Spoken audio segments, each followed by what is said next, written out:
تو میں سب سے پہلے تو آپ سے یہ جاننا چاہوں گا کہ یہ الیکشن کا پہلے شیڈیول کا اعلان کیا گیا، ملتوی کر دیا، اب نیا شیڈیول جاری ہوا ہے، آپ دیکھ رہے ہیں یہ الیکشن ہوتے ہوئے دیکھ رہے ہیں؟ آپ کو لگتا ہے کہ الیکشن ہوں گے؟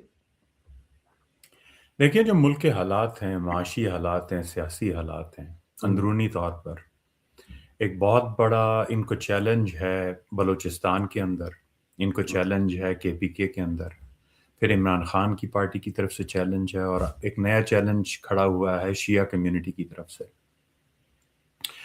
تو یہ جو چیلنج ہے، پھر معاشی حالات ان کے ایسے ہیں، اس کے ساتھ ساتھ پھر انٹرنیشنلی آپ دیکھیں کہ ایران اور امریکہ کی اور عرب ممالک کی جو جنگ ہو رہی ہے، یہ ایک بہت بڑا بہانہ ہے ان کے پاس اگر یہ الیکشن آگے بڑھانا چاہیں۔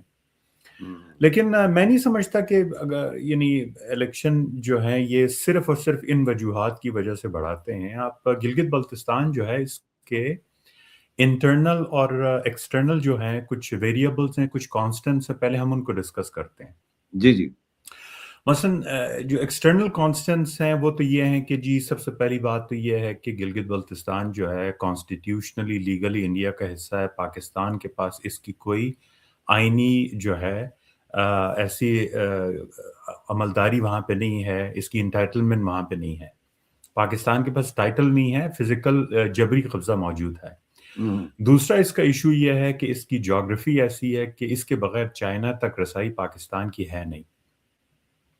تو آپ ایسے دیکھیں کہ ایک ایسا علاقہ جو پاکستان کا اپنا نہیں ہے، وہ پاکستان کے سب سے امپورٹنٹ ایلائی کے ساتھ کنیکٹ کرنے کے لیے یہ جو ہے نا ناگزیر ہے۔ پھر اس میں آپ دیکھیں اس کی ڈیموگرافی ہے، جیسے بھی آپ نے شیعوں کا ذکر کیا، شیعہ کمیونٹی جو ہے، اسماعیلی کمیونٹی ہے، نور بخشی ہیں، یہ پاکستان میں موجود نہیں ہے یہ کمیونٹی، اور ان کی وہاں پر اکثریت ہے۔ تو پاکستان کی جو ایجنسیاں ہوتی ہیں، پاکستان کے اپنے جو دوسرے صوبے ہوتے ہیں آئینی، وہاں پر جن کمیونٹی کے ساتھ کھل کے کام کر سکتی ہے، گلگت بلتستان میں ڈیموگرافی تبدیل ہونے کی وجہ سے ان کو چیلنجز تھوڑے زیادہ آتے ہیں۔ تو آئینی حیثیت کا کمزور ہونا یا ناپید ہونا، اس کے ساتھ ڈیموگرافی صحیح نہ ہونا، پھر اس کے ساتھ ساتھ آپ یہ دیکھیں کہ وہاں پر ایک آزادی کی تحریک چل رہی ہے۔ اس وقت ہم بڑے کمفرٹیبلی کہہ سکتے ہیں کہ 50 to 60% جو پاپولیشن ہے وہ پاکستان کے ساتھ نہیں رہنا چاہتی۔ پھر چائنا کے ساتھ یہ واحد اس کا راستہ ہونا، یہ تمام جو عوامل ہیں، یہ کانسٹنٹ فیکٹرز ہیں، ہر الیکشن میں ہوتے ہیں۔ تو اس کے لیے پھر پاکستان کے باقی علاقوں کی نسبت یہاں مینیپولیشن ISI کو زیادہ کرنی پڑتی ہے۔ ان کو انشور کرنا پڑتا ہے کہ یہاں پر صرف اور صرف وہی جیتے جو پاکستان کے یہاں پر جو موجودگی ہے، غیر قانونی غیر آئینی موجودگی ہے، اس کو وہ آگے سے انٹرٹین کرے اور اس کو سپورٹ کرے۔ یہ بہت امپورٹنٹ ہوتا ہے۔ تو اس کی وجہ سے الیکشنز جو ہوتے ہیں ان کی تاریخ دی جاتی ہے، پھر درمیان میں ISI جو ہے اپنی مینیپولیشن سٹارٹ کرتی ہے، اور پھر ایسے کینڈیڈیٹس جو آگے سے گارنٹیز دے سکتے ہیں، پھر ظاہر ان کی جیتنے کے عوامل بنائے جاتے ہیں۔ جن کو ہرانا ہوتا ہے ان کے حلقوں میں آپ دیکھیں 5-6 جو ہے نا انڈیپینڈنٹ کینڈیڈیٹ کھڑے کر دیے جاتے ہیں، 500 400 ووٹ اس طرح بانٹ کر آپس میں بڑھ جاتے ہیں اور توڑ دیے جاتے ہیں، پھر جس کو ہرانا ہو تو اس کو ہرایا جاتا ہے۔ تو اس دفعہ جو نئے ویریبلز آئے ہیں اس میں ایک تو شیعہ کمیونٹی کا انتہائی غصے میں ہونا ہے، اور دوسرا جو ایشو ہے وہ عمران خان کی پارٹی کا ہے۔ شیعہ کمیونٹی جو ہے وہ کسی صورت بھی جو عربوں کے ساتھ ریلیشن شپ ہے، یعنی اس وقت اگر پاکستان کی فوجیں اس ایران امریکہ کی جنگ میں اگر کہیں پر اتری ہیں تو سعودی عرب میں اتری ہیں، اور وہاں پر ایسٹرن جو کوسٹ ہے ان کا وہاں پر ہے۔ تو سعودی عرب میں ظاہر ہے وہ اگر لڑیں گی تو کس سے لڑیں گی؟ ایران سے ہی لڑیں گی، اور کس سے لڑنے کے لیے وہاں پر بھیجا گیا ہے؟ اسرائیل اور عربوں کے تو آپس میں اچھے تعلقات ہیں، اور اس میں ان کے آپس میں لڑائی کی کوئی گنجائش بھی نہیں ہے۔ تو یہ سارے جو عوامل ہیں اس دفعہ ان کے لیے بہت بڑے چیلنجز ہیں۔ پھر جیسے کہ ابھی ہم نے کہا معیشت ان کی بہت کمزور ہے، کسی سے 2-3 بلین لیتے ہیں، کسی اور کو پکڑا دیتے ہیں، اس سے لیتے ہیں کسی اور کو پکڑا دیتے ہیں، ان کے اپنے پاس ریزرو جو ہیں بینک میں ہے ہی نہیں ہے۔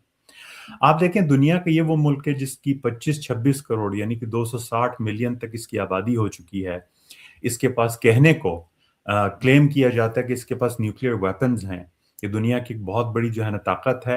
اور اگر آپ اس کے بینک نیشنل بینک کے ریزرو دیکھیں تو صرف دوسرے ممالک سے لیا ہوا پیسہ وہاں پہ موجود ہے، اس کے اپنے پاس ریزرو بھی کوئی نہیں ہوتے ہیں۔ اچھا، میں ایک بات سمجھ نہیں رہا کہ گلگت بلتستان میں ہم دیکھتے ہیں کہ تھوڑے بہت آگے پیچھے ٹائم ہو جاتا ہے، لیکن ریگولرلی قانون ساز اسمبلی کے الیکشن ہوتے ہیں، لیکن بلدیاتی انتخابات، لوکل باڈی الیکشن جو ہے وہ یہاں پہ نہیں کرائے گئے پچھلے 25 سالوں سے. تو اس کی کیا وجہ ہے کہ لوکل باڈیز کو امپاور نہیں کرنا چاہتے یا یہ ڈرتے ہیں کسی چیز سے؟ نہیں، آپ دیکھیں نا، یہ جو اسمبلی ہوتی ہے اس کی نوعیت دیکھیں، اس کا فنکشن کیا ہے، اور بلدیاتی اداروں کا فنکشن کیا ہے، یہ دیکھنا چاہیے کہ اسمبلی جو ہوتی ہے اس میں انہوں نے 25 لوگ بٹھانے ہیں، ان کو مینیپولیٹ کرنا، ان کو اپنی مرضی سے لانا، ان کے ہاتھ میں پیسے دینا اور پھر اس سے کراؤڈ کنٹرول کرنا بہت ایزی ہوتا ہے. آپ کسی کو 5-6 کروڑ دے دیں تو اپنے حلقے میں بڑے آرام سے کراؤڈ کنٹرول کر سکتے ہیں. اگر آپ گراس روٹ لیول پہ لوگوں کے امپاور کرنا شروع کر دیں گے، اور اس وقت جب کہ حالات ایسے ہیں جیسے کہ آپ اور میں یہ مانتے ہیں، اور گلگت بلتستان کے اندر میجورٹی لوگ مانتی ہے کہ اس وقت 50-60% سے زیادہ لوگ کسی صورت پاکستان سے رہنا نہیں چاہتے ہیں. اگر آپ گراس روٹ کو امپاور کریں گے، ان کے ہاتھ میں فنڈز دینے پڑتے ہیں جب آپ بلدیاتی انتخابات کراتے ہیں، ضلع کونسل کے انتخابات ہوتے ہیں، پھر یونین کونسل ہوتی ہے، تحصیل لیول پہ آپ کو فنڈنگ ہوتی ہے، یہ سارے ایسے لوگوں کے ہاتھ میں چلے جاتے ہیں جن کو ISI مکمل طور پہ مینیپولیٹ نہیں کر سکتی ہے. اور وہاں سے جب آپ کسی کو فائنینشلی امپاور کرتے ہیں تو وہ پھر اپنے گرد ایک ایسا حلقہ بناتا ہے جو آپ کے ساتھ ساتھ ان میں شعور ہوتا ہے اور ان کی آواز اونچی ہو جاتی ہے، پھر ISI کے لیے بہت شرمندگی کے باعث ہو سکتی ہے. تو اسی لیے یہ لوگ بہانے بنا کر گراس روٹ لیول پہ امپاورمنٹ کسی صورت نہیں کرانا چاہتے ہیں. وہ چاہتے ہیں کہ 25 لوگ اوپر جو ہے نا ان کو کنٹرول کیا جا سکے، اپنا ماؤتھ پیس بنایا جا سکے، اور ان کے تھرو جو ہے نا 4-5 سال اس طرح گزارے جائیں. 1 سال ہی گزار دیں گے یہ جو انٹرم گورنمنٹ ہوتی ہے اس کے ذریعے، تو اس طریقے سے وقت پاس کرتے ہیں. تو میں نہیں سمجھتا کہ گراس روٹ الیکشن جو ہیں ان کی یہ تاریخ دیتے رہتے ہیں. ہو سکتا ہے اس دفعہ پھر یہ ایران کا بہانہ بنا کے یا معیشت کا بہانہ بنا کر اس کو ٹالنے کی کوشش کر سکتے ہیں. سر یہ سمجھ نہیں آتی کہ آپ نے اگر الیکشن ہی کرانا ہے تو آپ ڈبل خرچہ کیوں کر رہے ہیں؟ ہم عام طور پہ پاکستان میں بھی اور POJK میں بھی اب دیکھ رہے ہیں، گلگت بلتستان کا تو مجھے نہیں پتا، لیکن یہ ہو رہا ہے کہ اگر 2 بھائیوں کی شادی ہو تو وہ کہتے ہیں یار ایک ہی دن تاریخ رکھ لیتے ہیں تاکہ وہ 2 کھانوں کا خرچہ بچ جائے. تو یہ کہہ رہے ہیں کہ ہم نے 7 تاریخ کو جو ہے وہ کرانے ہیں قانون ساز اسمبلی کے الیکشن، اور پھر 14 جون کو ہم نے کرانے ہیں بلدیاتی انتخابات. تو یہ کیوں علیحدہ کر کے کیوں کر رہے ہیں؟ اس کو ایک ہی دن کریں، ایک ہی 2 بیلٹ پیپر ایک ہی دن ہو، اور ایک ہی دن وہ 9000 سے زیادہ جو 9730 یا 40 پولنگ ایجنٹ وغیرہ اور ریزرو سٹاف ہے اس کا بھی خرچہ ایک ہی دن کا ہو، سیکیورٹی والوں کا بھی خرچہ ایک ہی دن کا ہو.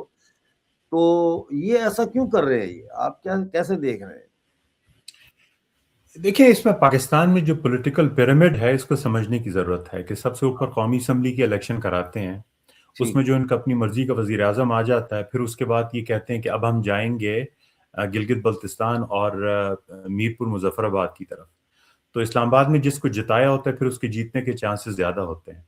پھر اس کے بعد اسی پیرامڈ کو آپ نیچے اور اگر اس کو منتقل کریں تو جو گلگت میں جیت جائے گا ان کی مرضی کا، پھر اس کا انفلوئنس بہت زیادہ ہوگا، تو وہ نیچے سے پھر بلدیاتی اداروں میں اگر الیکشن ہو جائیں تو اپنی مرضی کے لوگ لا سکتے ہیں. تو اس طریقے سے جو کامپرس لوگ ہیں، پروگریسو لوگ ہیں، ان کو کنٹرول کرنا آسان ہو سکتا ہے.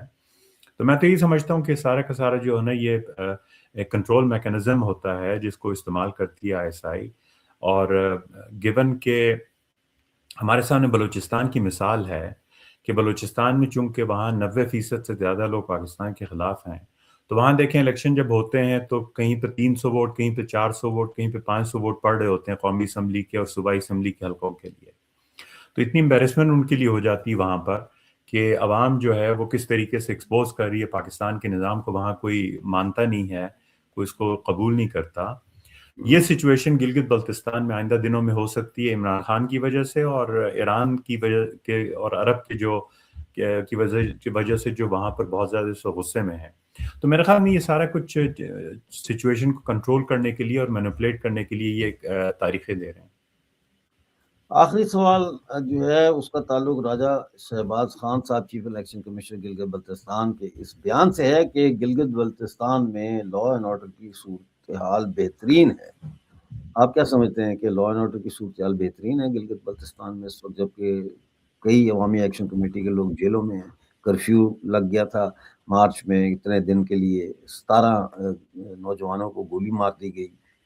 کیسے اس کا کوئی جواب دیں نا ان کو, چیف الیکشن کمشنر کو آپ. گلگت بلتستان وہ جگہ ہے جہاں پر کسی کو معمولی سی بات کرنے پر شیڈول 4 میں ڈال دیا جاتا ہے, اس کے جو ہے نا پاسپورٹ ضبط ہو جاتے ہیں, اس کے بینک اکاؤنٹ جو ہیں وہ سیز ہو جاتے ہیں, ان کو اگر کہیں سے کوئی ایجوکیشن کا کوٹا ملتا ہے وہ لے لیا جاتا ہے, نوکری کے لیے مسائل پیدا کیے جاتے ہیں.